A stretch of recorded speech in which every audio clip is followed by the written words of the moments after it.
Now, I am absolutely convinced that the main source of hatred in the world is religion and organized religion. Absolutely convinced of it. And I think it should be religion treated with ridicule and hatred and contempt. And I claim that right. So when I say, as the subtitle of my book, that I think religion poisons everything, I'm not just doing what publishers like and coming up with a provocative subtitle. I mean to say it infects us in our most basic integrity. It says we can't be moral without Big Brother, without a totalitarian permission. It means we can't be good to one another. It means we can't think without this. We must be afraid. We must also be forced to love someone who we fear. The essence of sadomasochism, the essence of abjection, the essence of the master-slave relationship, and that knows that death is coming and can't wait to bring it on. I say this is evil, and though I do some nights stay home, I enjoy more the nights when I go out and fight against this ultimate wickedness and ultimate stupidity. Is it not the case that the spread of Christianity, about which you spoke so warmly and affectingly in your opening remarks, attributing it to the innate truth of the Bible story, was spread by that means, or because the Emperor Constantine decided to make Christianity the official religion of the Roman Empire? Which, in your view, contributed more to the spread of the faith? The Holy Spirit.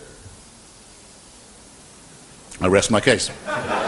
You give me the awful impression, I hate to have to say it, of someone who hasn't read any of the arguments against your position ever. So what if God actually exists, sir? Would he not have been good to you? No. He wouldn't. Because if that were true, it would mean that I had an eternal supervising parent who would never die and let me get on with my life, never let me grow up, would keep me under surveillance. But you have, sir. And supervision every minute of my life. But you constantly asked me to be thanking and praising him. Yeah. I think it would that wasn't part of the scenario. It would be like living in North Korea. I think it would be a horrible outcome. Well, not sure that God is Kim Jong-il, but what if what I said is true? Well, Kim Jong-il, he has a different opinion. Let's say that the consensus is that our species, we being the higher primates, Homo sapiens, has been on the planet for at least 100,000 years. In order to be a Christian, you have to believe that for 98,000 years, our species suffered and died, most of its children dying in childbirth, most other people having a life expectancy of about 25, dying of their teeth, famine, struggle, bitterness, war, suffering, misery, all of that. For 98,000 years, heaven watches it with complete indifference. And then 2,000 years ago thinks, that's enough of that. It's time to intervene. The best way to do this would be by condemning someone to a human sacrifice somewhere in the less literate parts of the Middle East. Let's appeal to the Chinese, for example, where people can read and study evidence and have a civilization. Let's go to the desert and have another revelation there. This is nonsense. It can't be believed by a thinking person. If it was true, it would have two further implications. It would have to mean that the designer of this plan was unbelievably lazy and inept, or unbelievably callous and cruel and indifferent and capricious. And that is the case with every argument for design and every argument for revelation and intervention that has ever been made. All of this could be part of a plan. There is no way an atheist can prove it's not. But it's some plan, isn't it, with mass destruction, pitiless extermination, annihilation going on all the time, and all of this set in motion on a scale that's absolutely beyond our imagination, in order that the Pope can tell people not to jerk off. In his comment, one of the few he's made, on the institutionalization of rape and torture and maltreatment of children in Catholic institutions, he said, it's a very severe crisis which involves us, he said, in the following: in the need for applying to these victims the most loving pastoral care. Well, I'm sorry. They've already had that. The rape and torture of children is not something to be relativized. It's not something to be excused as a few bad priests. It's the crime that cries out for punishment. It's the thing that if we were accused of on this side of the House, we would die rather than admit. And if we were guilty of it, would kill ourselves. Your view would be the same as mine, that child sacrifice is reprehensible, would it not? Did Abraham think child sacrifice was an okay idea? He obeyed God and God intervened. The ultimate question is, does God think child sacrifice, since he sent his own son to be the ultimate sacrifice? Well, he appears to be in favor of it. He does appear to be in favor of it, but in context. You and I agreed that we were not. I'm only asking. Not scorning the three delightful children who are everything to me and who are my only chance of even a glimpse of a second life, let alone an immortal one. And I'll tell you something, if I was told to sacrifice them to prove my devotion to God, if I was told to do what all monotheists are told to do, and admire the man who said, yes, I'll gut my kid to show my love of God, I'd say, no, fuck you. What about Fräulein Freisel in Austria, whose father, unwilling to get out of the way, kept her in a dungeon where she didn't see daylight for 24 years, and came down most nights to rape and to sodomize her, often in front of the children who were the victims of the previous attacks and offenses. Imagine how she must have begged him. Imagine how she must have pleaded. Imagine for how long. Imagine how she must have prayed every day, how she must have beseeched heaven. Imagine, for 24 years, and no answer at all. Nothing. Now, you say that's all right that she went through that, because she'll get a better deal in another life? I have to ask you if you can be morally or ethically serious and postulate such a question. No, that had to happen, and heaven did watch it with indifference, because it knows that score will later on be settled. So it was well worth her going through it. She'll have a better time next time. I don't see how you can look anyone in the face, or live with yourself, and say anything so hideously, wickedly immoral as that, or even imply it. There, that's my answer. Do you believe that God, if he's provided everything for you, has rights on your life? No. Because? Why should he? What gives him this right? Because he owns you. He's created everything for you. He's kept you alive. I don't want to be owned. I don't want to be owned, and I don't recognize anyone's right to own me. So ownership is a bad thing?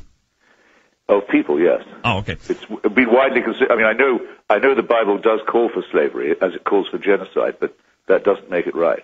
It is a horrible idea that there is somebody who owns us, who makes us, who supervises us, waking and sleeping, who knows our thoughts, who can convict us of thought crime, thought crime, just for what we think, who can judge us while we sleep for things that might occur to us in our dreams, who can create us sick, as apparently we are, and then order us on pain of eternal torture to be well again. To demand this, to wish this to be true, is to wish to live as an abject slave. You've made the worst concession already. You've already said you're a slave. So, well, absolutely. After that, mere obedience to orders is a small offense. I readily admit that I'm a slave. I'm a slave of the Lord Jesus Christ. I'm glad of your chains. Yeah, well... it's absolutely fine for you, but you must leave me out of it. I don't want to be told that I have to obey these laws too, or that my children have to be taught this in school, or that laws have to be written to gratify the bizarre beliefs of a cult like yours. Well, but... That's the thing I would need you to understand. You're quite Sure. happy to believe this. Why can't you keep it to yourself? Why can't you keep your atheism to yourself? Because the religious won't allow me to. Because every time I open the paper, there's another instance of theocratic encroachment on free society, which I won't put up with which I will not put. Well, so that's clear. What about the most important minority in the history of the world? Those who have never believed in God, those who believe that an ethical life is possible without religion. We have to be insulted and outraged every day by what we see and what we read. By slaughter and murder. Slaughter and murder and barbarism and insult and superstitious nonsense. We do not reply in kind. We don't say, we'll go and kill you if you go on insulting us like this. Do we get no credit for saying this? When has anyone ever said, what's it like to be insulted, as someone who thinks that civilization's a real thing? Why is it always interfaith? Why is it always interdenominational? Why can't we say that all of these cults are equal and equivalent glimpses of the untrue? I know what's coming. I know no one beats these odds. And it's a matter of getting used to that and growing up and realizing that you're expelled from your mother's uterus as if shot from a cannon towards a barn door studded with old nail files and rusty hooks. It's a matter of how you use up the intervening time in an intelligent and ironic way, and try not to do everything ghastly to your fellow creatures. I think it will one day be admitted with shame that it might have been in error to say that AIDS is bad as a disease, very bad, but not quite as bad as condoms are bad, or not as immoral in the same way. I say it in the presence of His grace, and I say it to His face. The preachings of His church are responsible for the death and suffering and misery of millions of His brother and sister Africans, and He should apologize for it. He should show some shame. There's another immoral injunction. Go love your own enemies. Don't be loving mine. My enemies are the theocratic fascists. I don't love them. I want to destroy them. For condemning my friend Stephen Fry for his nature. For saying you couldn't be a member of our church. You're born in sin. He's not being condemned for what he does. He's being condemned for what he is. You're a child made in the image of God. Oh, no, you're not. You're a faggot. And you can't join our church and you can't go to heaven. This is disgraceful. It's inhuman. It's obscene. And it comes from a clutch of hysterical, sinister virgins who've already betrayed their charge in the children of their own church. I would posit to you, Christopher, that there is no fundamental difference between what the Israelites did to the Amalekites and their surrounding neighbors or enemies than what the United States did justly in going into Iraq. Whether we did it principally for moral reasons, it certainly had a moral... Can you possibly for 1 second be morally serious as a human being and say that? Well, yes, I can. We fulfill what Iraqis did we exterminate? What Iraqis did we enslave? What Iraqi virgins did we keep for our soldiers, having killed the rest of their families? Well, what are you talking about, sir? But that's what I said. You took up all the time for my answer with your long, rather unlettered question. Oh. If you want to get good people to do wicked things, you need religion. What do I mean by that? I mean to say that who, when they see a newborn baby arriving in their life, if anyone's ever thought, even myself, well, maybe there is something to this. Look at the perfection of this little bundle. But they said, I tell you what, though, before we go any further, we need to get a sharp knife or a stone from somewhere and start hacking away at the genitalia of this little bundle. Because if we don't, we won't be doing God's will. Now, no moral person would do such a thing unless they thought it was divinely warranted. Christopher, I've got to call you down on referring to circumcision as genital mutilation. My son cried more at his first haircut than he did at his bris. And statistically... You weren't doing it right then. Statistically, the only long-term effect that it seems to have on people is it increases their chances of winning a Nobel Prize. I can't find the compulsory mutilation of the genitals of children a subject for humor in that way, or flippancy in that way. What if a Muslim was to say to you just now, my little girl cried more at her first haircut than when I cut off her clitoris? What would you think of me if I was to say such a disgusting thing? That a person as humane as yourself can sit here and think of that as a fit subject for humor shows what I mean. Religion makes morally normal people say and do disgusting and wicked things, and you've just proved my point for me.